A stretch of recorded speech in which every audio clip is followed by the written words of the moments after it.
Hi, Gene here with my thoughts for today, and let's go right to the headline. Schumer postpones book tour amid backlash over funding vote. Obviously, the funding vote that they're talking about in that article, by the way, I linked to the article if you want to read the whole article, but I'm not quoting from it because the title pretty much says everything. The funding vote is a continuing resolution that got passed just last week at the last minute that funds the government until September, basically putting a whole lot of issues off until September so that the Republicans now can focus on what they should be focusing on, which is the reconciliation package, making the Trump tax cuts permanent. But the progressive wing of the Democratic Party, they are very disappointed in Chuck Schumer and the Democrats in the Senate, or at least the ones that voted for this resolution. They were wanted except for one, I believe just one Democrat in the House voted with the Republicans for the continuing resolution in the House. Other than that, every Democrat voted against it, and they were praying that they know that the Republicans control the Senate. They were just banking on the Democrats, just praying for them to filibuster the bill to prevent from happening. And then the idea, well, this is Chuck Schumer when he was very defiant and very tough in the very beginning, say, well, you can't pass the bill without us. We'll filibuster. We want a 30-day clean bill that just funds the government for 30 days while we negotiate a bipartisan agreement. And that didn't happen. And the Democrats are very, very, very, very, very, very, very angry at Chuck Schumer because they wanted him to filibuster. And, well, Chuck is right on this. Chuck is right. He did the right thing. And it shows you in a way how unhinged or illogical or just emotional the progressives are. Well, you see it every day. They're the ones that put on costumes and hold up paddles in a joint address to the Congress and don't stand up for a kid who has cancer. A cancer survivor, and they just hate Donald Trump so much. That's number one. Number two, they are so angry about being out of power, and they really are just lashing out emotionally. They are not thinking. The progressives are not.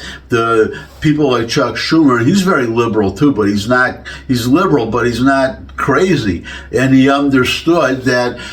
Well, what he understands is these progressives don't understand. You have the Republicans and you have the Democrats, but another way to characterize them is you have the spending party and the not spending, or the spending cut party, the more spending party and the less spending party. And who is the more spending party? The Democrats. They are the ones that want to spend money. So they are the ones that, when you don't have united government and there's a bill coming up, a budget coming up, then Republicans are going to filibuster it, that they get bashed by the Democrats for shutting down the government. And they will do, if the government does shut down for a little while, the president, if he is it's always a Democrat usually when you have these problems, and he will furlough post office workers, close national parks. In other words, make the cuts as visible as possible, because when the government shuts down, it doesn't really shut down. All it means, if a budget doesn't pass, it means that the government does not have enough money to fund all of the things that it does. So what can you do? You can cut certain things and the government will continue to function. And it's a question of what you cut. In fact, there have been proposals, I wish Trump would bring it up now in this part of the bill, where while we have this unified control by Republicans, to legislation that would require the president to prioritize spending cuts when there is a disagreement like this. So when there is no budget bill and the government has a shutdown, that the president is required, because he's the one who would have to cut the spending, the president is required to use the least obtrusive, noticeable, disruptive to us cuts possible. In other words, so you would start cutting these, the sex life of a homosexual bees or something. The millions of dollars are funding that, or that was a joke. Let's say a serious one of electric bicycles for Vietnam. Let's say that $2.5 million. I think that one is so, or was. I assume. I hope it's. President is cutting it or will, but the point being that then it would take a weapon away from Democrats when they're in charge, because they would not be able to pick the most of it. They would have to pick the least uncomfortable to us cuts to do that, to keep the government running, and they don't want to do that because they want to spend. So they make the cuts as painful as possible so that they can win and bash the Republicans. Now, remember what I said the other day, that the way you win elections is win the argument and then win the election. Well, this is an argument. This is one thing that the progressives didn't realize that Schumer does. Win the argument, win the election. Well, they won the argument on government shutdowns, how that the government shutdowns are evil, and you can't now say, well, it's not, it's evil when Republicans do it, but it's not when Democrats do it. Obviously, that's not going to fly. And actually, Kirsten Sinema did there was a tweet, or what do they call it on X these days? I think they're still tweets from Alexandria Ocasio-Cortez saying the Democrats were so angry and we're all outraged that you did not filibuster. And then so Kirsten Sinema put up a tweet showing with a little video of AOC of earlier time. Calling for filibusters. Calling for getting rid of the filibuster when the Republicans were using it. So Kirsten Sinema said, I guess filibusters are okay now. So you see how hypocritical the progressives are on this issue. And actually, Alexandria Ocasio-Cortez came back and said, well, yeah, what's the point of having the filibuster, though, if you're not going to use it when it's to have it there for when you need it, when the Democrats need it to have the filibuster. Here was a time when they needed it, and they didn't filibuster. And what she missed, that Sinema pointed out, and Alexandria Ocasio-Cortez said, well, that proves her point, Cortez's point. And and Senator said, no, it doesn't, because 38 Democrats voted to filibuster. So they did use it. They just did not have enough votes because they needed 40, and they had 40 Democrats, but at least two of them voted with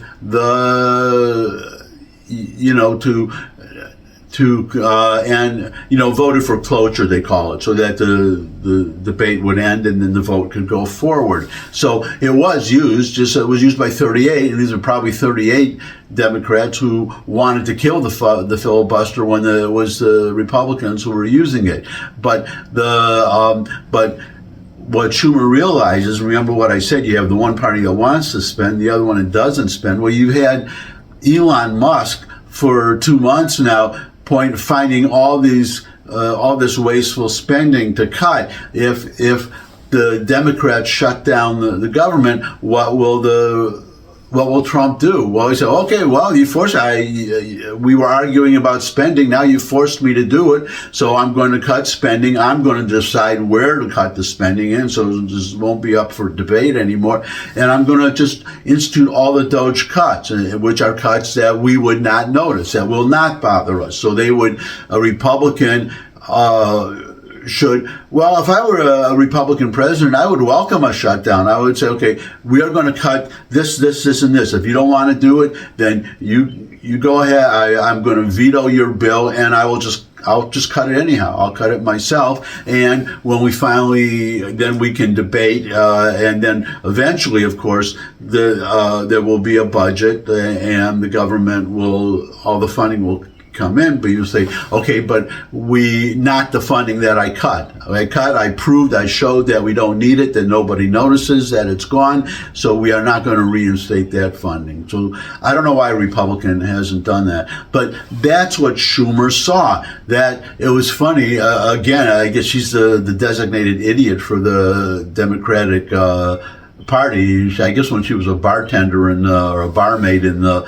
Bronx, she was probably working at the height of her abilities at that time, because she said, well, Schumer, I mean, how could you do this dastardly thing and empower the Republicans? Well, a government shutdown would do exactly that, would empower Trump to make all the spending cuts that he wants to make. This is what I mean by it. There's a common sense wing of the Democrat Party that you choose which hills you want to die on, and then there's a progressive that they don't care. They'll just blow the whole thing up because they don't care. I mean, these are the people that are demonstrating in the streets and rioting and doing all kinds of crazy stuff because they just don't think. They think that if a bunch of them invade Trump Tower and make a lot of noise and get arrested, that's going to convince the rest of us to change our opinions. And it doesn't. It makes us just, if you inconvenience me, that's not going to make me listen to your argument. It's going to make me less likely to listen.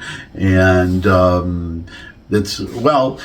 it just makes no sense. Now I asked in the title to this vlog, who is right on this issue? And it seems like I'm saying that Schumer is right. And he is, in a way, on this issue. I mean, he is right, but in another way, the progressives are right. And this is a question I'll probably delve into it in detail in a future vlog. But the Democratic Party has to decide what it is. There's two things. Do you just want to win elections, or do you have principles that you believe in, win or lose? And there seems to be this thing where the Democrats, they are now down to, the poll just came out today or the day before, which would be a day or 2 days before you're seeing this, that I think it's NBC poll showing the Democrats, their approval is down to 27%, which is a historic low for them. And I blame well, I don't know. I'm a conservative, so I say blame. Maybe I should credit. I credit the progressives for that, because they're the visible. They're the face of the Democratic parties these days. Whether the moderates, the few that are left, like it or not, Kristen Gillibrand, New York's. It was reported they could hear all the way down the hall screaming about the progressives about about whether to filibuster, not making basically the same points that Schumer made. That it would just be the dumbest thing for them to do, which doesn't bother progressives. So you have these two parts of the party, and as I said, who is right? And in a way, they're both right, because if you just want to win, that's the problem. You have organizations, I don't know what it's called, but they'll form for a specific goal, and then when you achieve that goal, then you say, okay, it's over, we won the issue, let's go home and do other things, go get on with their lives. But then there's the other side of the coin, which seems to be the more common, and say, okay, we formed this great organization, especially in politics, this great organization. I mean, what does the Lincoln Project, or the Never Trumpers do, and what are they going to do when the Trump leaves office and there's no Trump to be a Never Trumper about? Well, okay, the election is over, disband and go home. But no, they are still there, and the Democratic Party too, because you're getting all these donations, you're getting paid maybe fat salaries, some of you, and you want to keep it going. If you, in the case of, I was going to say Democrats too, but I'm going to be, nice. But for the Never Trumpers, for the Lincoln Project, that is definitely, let's keep the grift going. How do we do it? And they're making a lot of money. I mean, they're getting millions and millions and millions. But that's another story for another day. So you have the progressives. They are right too, because they are standing on principle, whether people agree with it or not. And this brings a problem that the Democratic Party as a whole is having, because you have, well, we go back to 1860, the 1850s, right, the formation of the Republican Party. Before the Republicans, there were two main parties. There were the Democrats, and then there was the Whigs. Lincoln was a member of the Whig Party, and because slavery, Lincoln obviously was an abolitionist, and there was a large abolitionist wing of the Whig Party. They could not reconcile with the rest of the Whig Party, if not pro-slavery, were willing to tolerate it. So those Whigs, abolitionist wings, left, and in 1854 they formed the Republican Party. So what happened now, Lincoln got lucky he was elected in 1860, but he got lucky in a way because you had the Democrats, and then you had the Republicans, and you had the Whigs, and then you had a fourth party, the name of which I don't remember, but it was enough that Lincoln was able to win. He didn't get a majority of the popular vote, and I don't know if he even got a majority of the electoral vote, but he got more electoral votes than any of the other candidates, because the electorate in that election of 1860 was split four ways, where the parties were now, I won't say equal, but you get my idea. All four parties were large enough that there was no one party that was dominating. Now, that's not true. Right now, we have roughly, most people now, thanks to Trump actually, you have independents such as myself, but then you have Republicans and Democrats, and the Republicans outnumber the Democrats for the first time in quite a while. But we'll say they're roughly equal, and that's the problem that the Democrats have. They really should go there. Well, you know what? I have a video. I was going to show it to you. I didn't know when. This was a good time, so I'm going to show you this video right now. This is Simone Sanders, because she has the right idea that bears right on what I was just about to say. So this is Simone Sanders. I know nothing about her except that she's another, left-wing talking head on MSNBC. But here is a short 30-second video, but pay attention to, I would say, the last few seconds, like 5 or 6 seconds. I didn't write down which page it was on, but within this document, $1 billion cut from Washington, D.C. I'm a D.C. resident, and I'm pissed. Yep. Okay, so, there's actually little that the Senate minority leader can say, and the 10 Democrats that voted with the Republicans can say, to appease somebody like me. I'm about to change my registration to independent. Okay, I hope you caught those last few seconds. Simone Sanders. So she just announced on the air, and it's causing quite a stir, I understand, among Democrats or liberals or people on the left, that she just announced that she is leaving the Democratic, that she has left the Democratic Party. She gave up her registration, and she's now an independent, like me. So except obviously I'm conservative, but you get the idea. So she left. She is no longer a Democrat, and that gets to what I was talking about. Now that's, to me, is a first step. But you're going to see, or you should see, if you have principle, if you're a progressive with principles, then you should be leaving the Democratic Party. If you're a moderate, if you're somebody who has common sense, common sense Democrat we'll call them, then you should say, don't let the door hit you on the way out. Just, bye-bye. The problem that that they're wrestling with, and I don't envy them this at all.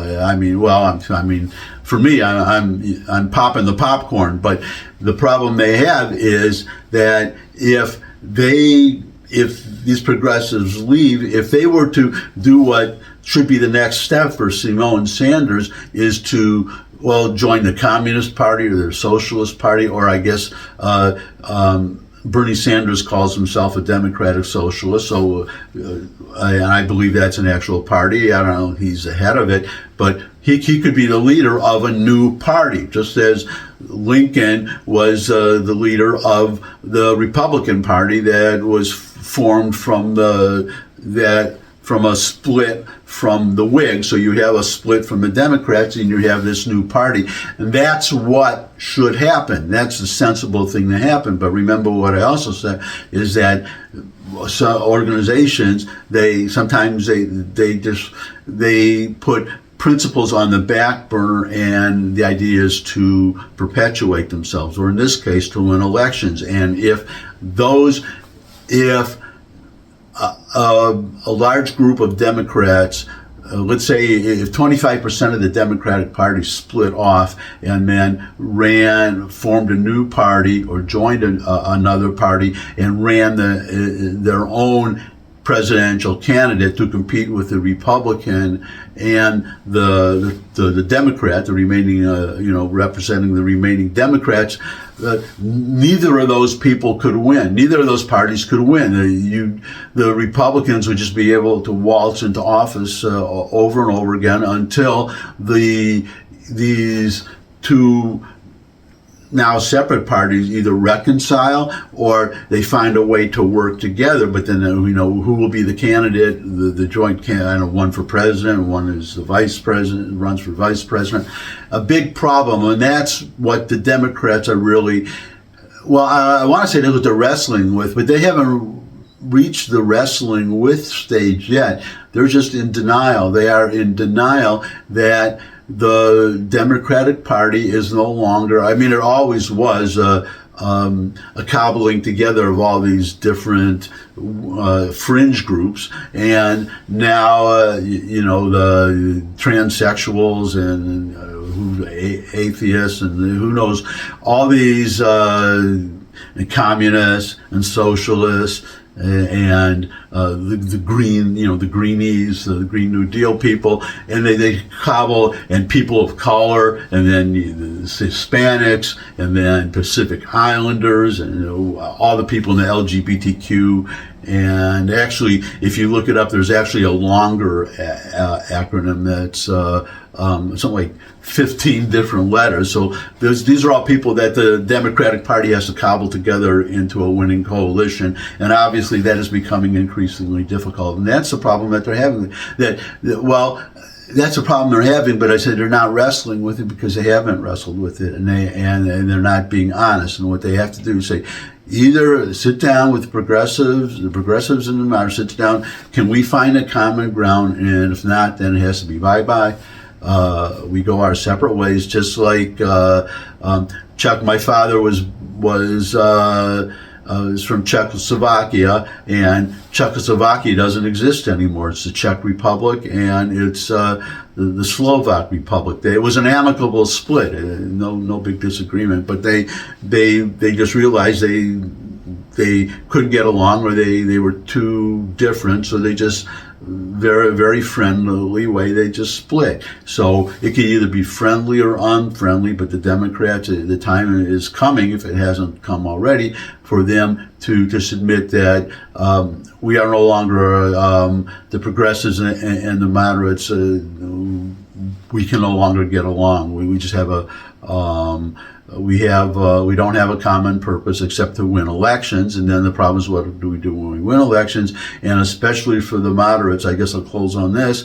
The problem that they have is, unless they split and have somebody speaking for them, the face of the Democrat Party is, it's the old saying, the squeaky wheel gets the grease. Well, the squeaky radicals get the attention, and that's why the approval for the Democrats right now is down to 27%, according to this recent NBC poll, because that is the face of the people rioting and free Palestine and these anti-Semitic protests and taking over campus buildings and resisting, sanctuary cities, not even wanting to cooperate, holding criminal, unlawful aliens in their jails and refusing to turn them over to ICE.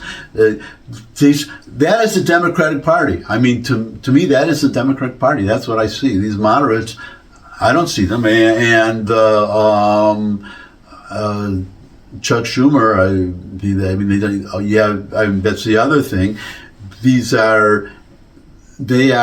Maybe the Democratic Party won't split, and it'll just be the Alexandria Ocasio, Bernie Sanders wing of the party will be the party, because, well, Sanders is up there, and Schumer is up there, and Pelosi is up there, and so you have the younger ones, and the younger ones who will inherit the leadership positions just for obvious biological reasons, and they're going to, if they're still in the Democratic Party, they will be the Democratic Party. So, in short, to sum up, I do not envy the Democrats at all. This is one of the times I'm really happy I am not one. I don't know. You guys figure it out. It's not my problem. It's your problem, Democrats. So you figure it out. And if you have any thoughts on it, I'd be happy to hear them in the comment section below the video. If you could subscribe, that would really be great. Share this video with anyone you think would benefit from it. But most of all, come back and see me again. I would love to see all of you again. And until I do see all of you again, bye.